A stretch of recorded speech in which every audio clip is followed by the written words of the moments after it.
Hello everybody, and welcome back to the Farming Simulator 25 map guide. Today we're going to be taking a look at the Netherlands. But before that, this video is brought to you by Weezer77 and Alike DK.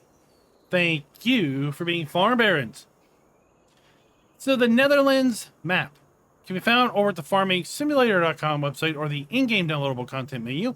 And as of the 1.0 release, this map is available for all platforms. Now, let me read you a little bit of the description because, well, there is only a little bit of a description.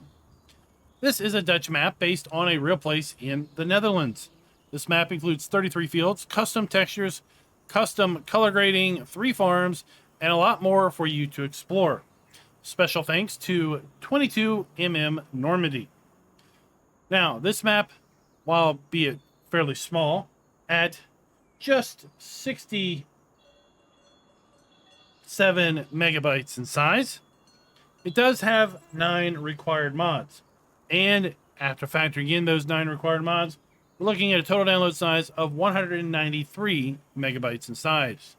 Those required mods include Placeable Hedges, Farmhouse Package Volume 3, Shed Pack, Cowshed Pack, Bunker Silo, Cowshed 3+0, Agricultural Fair, Farm or Grain Flour Mill, and Farm Silo Package. Now, these are fairly common mods, so you may already have some of them, if not all of them, in your mod folder. But just be aware, a total download size of 193 megabytes if you do not happen to have all of those required mods. That said, let's kind of jump back over here to the map itself. Let's take a look at the PDA, because this is a smaller than standard sized map. We completely zoom out. This is going to be our normal play area, the area that is green and dark green or brown. The area here to the south, this is going to be all forestry, but this isn't all playable area. The area to the north is going to be all grass. West and east, again, all grass. But again, it's not all playable area. The vast majority of this map is going to be right here in the center. It's going to be agriculture, and I would say we're looking at small fields overall. I would say that our largest field is probably going to be Farmland ID9. That's going to be just 13 acres in size. Now, we do have all of our standard crops available to us in Farm Sim 25 on this particular map, and we also have the US soil map that is a part of the precision farming mod. So this map does not have a custom soil map, but that doesn't matter. We can still use precision farming, and if we are, then we're going to basically get the US soil map or the same soil map that we see on Riverbend Springs. Let me go ahead and expose that, and you can see how that is being applied to these fields. Since the Riverbend Springs soil map does have a winding river that does make its way up and north, kind of toward the center of the map, what we're seeing here is a vast majority of loamy sand that would follow the kind of the path of the Riverbend Springs River. As such, a vast majority of our fields are the loamy sand soil type, with the ideal soil in loam being concentrated right here in the middle around field 9 and 19, and then on the west side fields 28, 25, and 27, and a little bit of 26. Now, if we come back here and take a look at our farmland, we start out by owning Farmland ID 36. This is going to be the main starting farm. Should we choose to load this map not owning the starting farm, the farm will be built out exactly how we see it, and the machinery will also be there. So in no play mode, starting the farm and owning it or not, will you have a empty buildable area, or will you not have some machinery? Should you choose to not own the starting farm at the start, well, you're going to have to buy this for $3 million. Pretty costly endeavor, so I would just go ahead and say, yeah, let's start by owning the farm. In addition to that farm, you have fields 30 or 20 and 21 as far as your starting farmland. And then we have 2 other farms on this map, one at Farmland ID 34 for $1.9 million roughly, and then one at Farmland ID 37 for a mere $61,000. I would say if you're going to start by not owning a farm, then you're probably going to jump here to Farmland ID 67, pick that one up for pretty cheap, and start there. All of these farms are cow farms. They all have one cow building each. With respect to our crop counter, we do have the standard FS25 crop counter available to us on this map. While we have cows at each farm, or cow building at each farm, we do not have any actual cows in those cow pastures. But I should say that in at least 2 of the 3 farms, we have kind of AI cows just hanging out right beside the farm. So it does give the farm a little bit of a life experience, even if we don't have any cows at the start. We do have contracts available on this map. They are going to include stone picking, and I would suspect we're also going to have deadwood contracts as well as wood transport contracts. Those are the 3 new contracts with Farm Sim 25. We have 2 productions that are owned at the start, the grain mill and the sawmill. There are no other productions available that as far as being pre-placed. We have 1 sell point on this map, the agricultural fair. I don't really count the grain mill because, well, you could buy the grain mill. At that point, it's not necessarily going to be a sell point. It's going to be a production point for you. But predominantly, you're going to be selling everything on this map at the agricultural fair, unless you put your own sell points down. We do not start out with any hand tools, and this map also does not have any collectibles. Taking a look at our garage menu, you will see we start out with the International Series 200 pickup truck. We have the Kloss Arion 410 small tractor and the John Deere 6R 145 medium tractor. Again, we're going to have all of this equipment regardless if we own the farm or not. We have the Hauer XB 150 front loader arms, and for the front loader arms, we have the universal bucket. We have the EKD 650 trailer, as well as the Agrimaz POV 5XL plow. And then we have the Amazon Cento 4000 super cultivator. For our planting purposes, we have the Persia 4500 2C super planter. We have the Vendro 820 Highland tedder. We have the GA 4731 windrower and the Boss Alpine 251 forage wagon. We're going to be mowing our grass with the Samez XT 390 rear side mower, and then we're going to be able to mix up our TMR feeder cows with the RA 142 TMR mixer, and we wrap it all up with a 900 kilogram John Deere front weight. With respect to mods and vehicles, this map does not have any custom modded machinery or implements. And with that said, well, I want to talk a little bit about the appearance, because I don't know if it's the color grading that was mentioned in the description or what, but when I load this map up, pretty much every time I load this map up, I just get the sense that everything's a little bit hazy, a little bit unclear. So much to the point where I loaded up Riverbend Springs just to see if maybe this was a byproduct of the update that happened just the other day. And I can say that Riverbend Springs, well, it looked pretty much as I would expect it to look. So I feel that this is kind of a hazy feature that is a part of this map.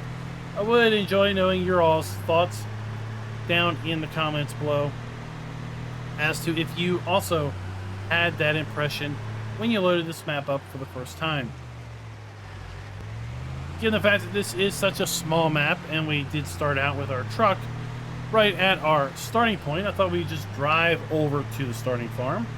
And while we made our way over there, I can talk to you about how this map performs on lower end hardware. I was able to achieve frames in the mid to upper 40s and low 50s on this map, and that is using the resolution of 1080p. And of course, my test system is using AMD integrated 780M graphics, a very similar chipset to what the popular Windows-based handhelds are using that are out there on the market, or maybe even the Steam Deck. So you can expect pretty good performance from a small handheld machine all the way up to a PC with a dedicated graphics card. As far as the starting farm, here we are. And as far as the ability to sell and clear out the buildings and the other aspects here at this farm, or the other two farms for that fact, you are able to sell the buildings. You are able to sell hedges, fences, gates, things like that. But what you're going to have mixed results in is going to be decorational items. Like this tables and chair set, the flower pots, and then around back, the trampoline, this little windmill, garden area, the clothesline. All of those are going to be fixed, and you're not going to be able to clear those out of the way. So your overall ability to modify and reconfigure the farm may be somewhat limited. In addition to our starting farm, we've got a nice shed here to store our machinery. We have 3 drive-through silage bunkers. And then we have our cow building. So this silo is going to be for storing seed, mineral feed. We have our milk trigger on the side. And then we're going to find our food trough here in the middle. This is also where we're going to be able to bring straw. You will need to put down your own manure heap if you do wish to use straw in order to collect manure. And we're looking at a total of 70 cows or water buffalo in this particular building. Our slurry point is just here beside our cow delivery area, and that's pretty much the farm. As I mentioned, 2 of the 3 farms do have kind of AI cows just hanging out right by the farm itself. This is one of those very farms. So this field of cows, well, they're not yours. They're nobody's. They're just going to hang out here, regardless if you want them or not.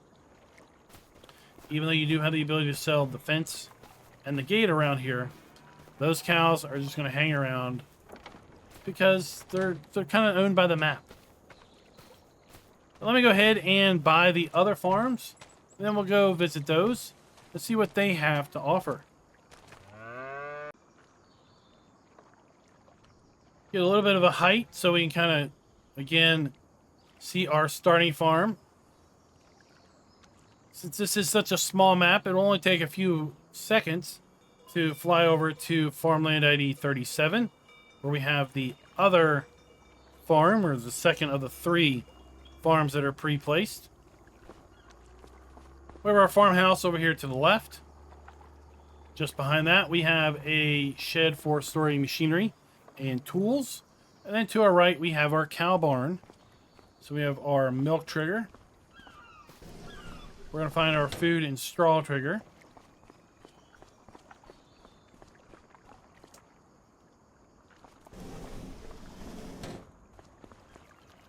And of course, we have our cow delivery point for a total of 70 cows here.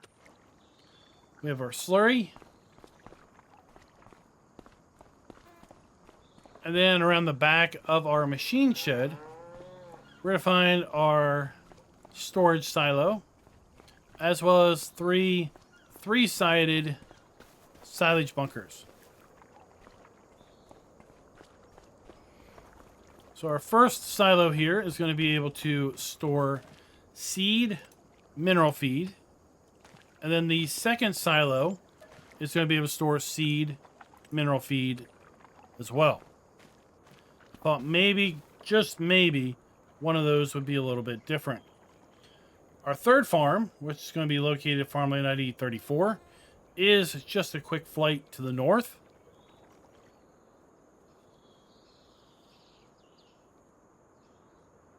And just like the other farms, we have our farmhouse. We have our cow area, our slurry point. And then this particular silo, well, it's a little special because we can store seed, mineral feed, as well as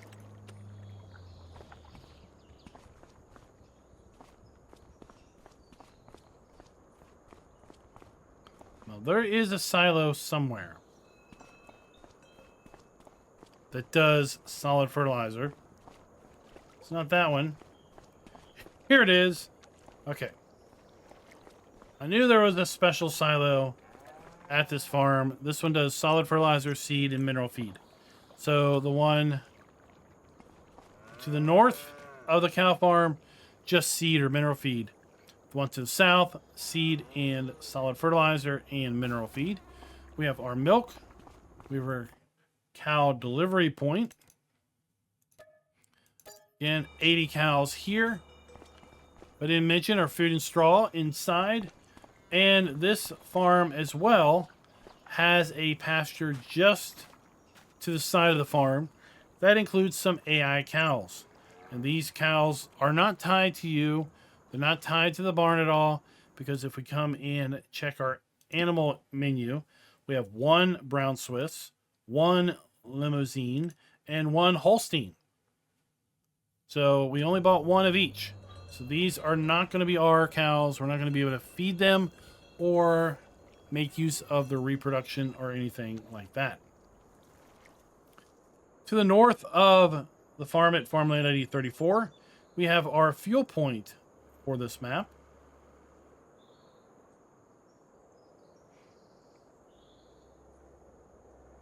And if we just kind of make our way across,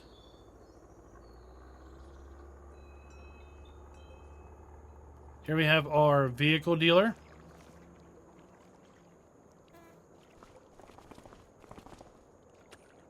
So we have our dealer trigger. And we have our dealer buy point.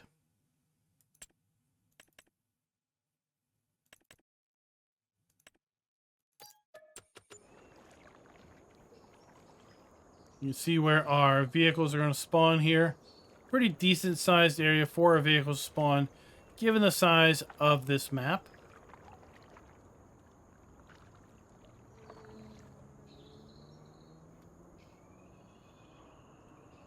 Our grain mill is located right here.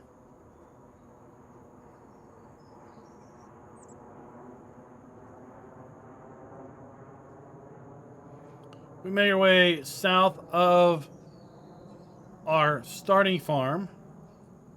We're going to find the agricultural trade sell point. This is where we're going to be able to bring all of our products in order to sell here. And then we have the forest. And as I mentioned, this forest really isn't designed to be easily harvestable with your tree harvester. Down along this road, we're going to have our sawmill with our inputs and our pallet outputs. And that, folks, might be hard to believe, but that is going to be the Netherlands map. Not the biggest play area, indeed, but it could still be fun and exciting for single player or a set of maybe 2 to 3 folks doing multiplayer session gameplay. I'd love to know your all's thoughts down in the comments below. What do you think of this map? What do you think of smaller maps in general? There was a trend back in the day in Farm Sim 17 for what we would call micro maps that were much smaller than even this. And those micro maps could often be relatively fun to play on because you could use really small machinery and still be done in pretty quick order. I think this map would be ideal for small machinery as well because, again, none of these fields are overly large, with the largest field being approximately 13 acres in size. Until next time, happy farming.